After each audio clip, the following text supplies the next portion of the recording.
Une dose de bonheur. Quelles sont vos stratégies du bien-être? Lorsqu'on dit le mot bien-être, est-ce que vous pensez de façon grandiose ou est-ce que vous pensez de toute simplicité? Il existe plusieurs stratégies de bien-être. La semaine dernière, j'ai eu l'occasion de donner une conférence au sujet du bien-être, ma santé à ma façon. Puis, lors de mes préparations, j'ai vraiment eu beaucoup de moments eureka en mettant les liens entre nos documents ministériels dans le domaine de la petite enfance ainsi que les stratégies de bien-être. Fait que lorsqu'on travaille avec les enfants, il faut vraiment connaître le développement de l'enfant et il faut connaître les enfants en tant qu'individus. Alors, lorsque nous, on s'occupe de notre bien-être, est-ce que ça serait important de connaître le fonctionnement du cerveau être humain ou le fonctionnement du comportement d'un être humain, ainsi que de se connaître soi-même?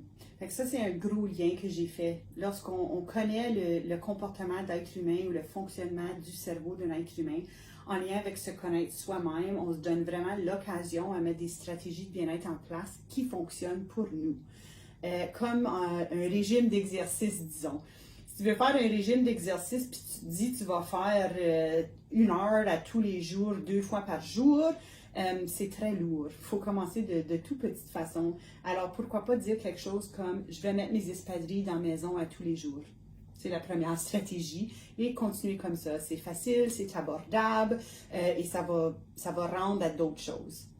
Fait que connaître le comportement humain et se connaître en tant que personne. J'ai aussi vu un lien direct entre les relations chaleureuses, l'impact que ça avait chez l'enfant. Est-ce que toi, tu as une relation chaleureuse avec toi-même? Est-ce que tu dis des belles choses? Est-ce que tu te critiques constamment? Est-ce que tu mets des moyens en place pour vraiment t'offrir une relation chaleureuse avec toi-même? Un autre lien que j'ai fait, c'est l'environnement en tant que troisième enseignante. Quel est ton environnement chez toi? On le sait que pour les enfants, l'environnement agit comme un enseignant, comme un éducateur. Ça a un pouvoir dans l'apprentissage des enfants. Mais notre environnement à nous a un pouvoir dans notre apprentissage. Ce qui fonctionne pour moi ne va pas nécessairement fonctionner pour tout le monde. Ça dépend de qui nous sommes. Alors, c'est pour ça que c'est important à apprendre à se connaître.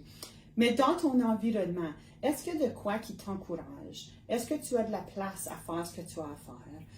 Moi, j'aime beaucoup mettre des petits post-it, des mots d'inspiration autour de ma maison pour me donner des petits rappels.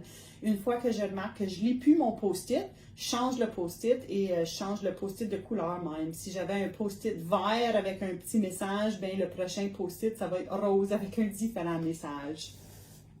Il y a certaines personnes qui aiment faire leur lit le matin. Ils disent que ça rend plus productif. Il y en a d'autres qui disent les bébites s'accumulent si tu fais ton lit, il faut que tu laisses ça aérer. Fait que ce qu'il faut que tu t'apprennes à te connaître, il faut que tu saches qu'est-ce qui fonctionne pour toi. Mais l'environnement en tant que troisième enseignant ou l'environnement en tant qu'éducateur, ça fonctionne pour nous aussi dans nos stratégies de bien-être. Fait que ça, c'est juste quelques liens que moi j'ai pu faire.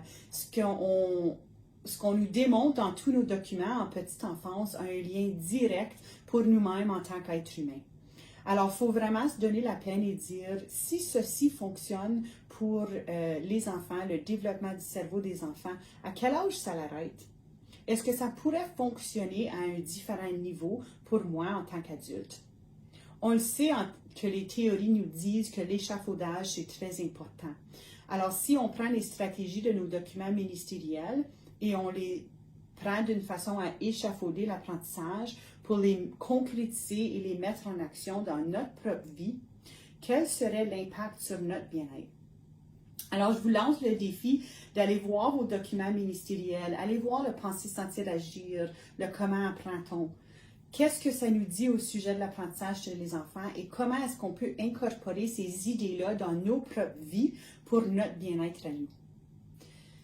J'aimerais savoir quelles sont vos petites stratégies de bien-être. Laissez-moi un commentaire ou envoyez-moi un courriel ou un chat de quelque sorte pour me laisser savoir vos stratégies, qu'est-ce qui fonctionne bien pour vous, puis peut-être ça va aider les autres à trouver des stratégies. Alors, 2 choses.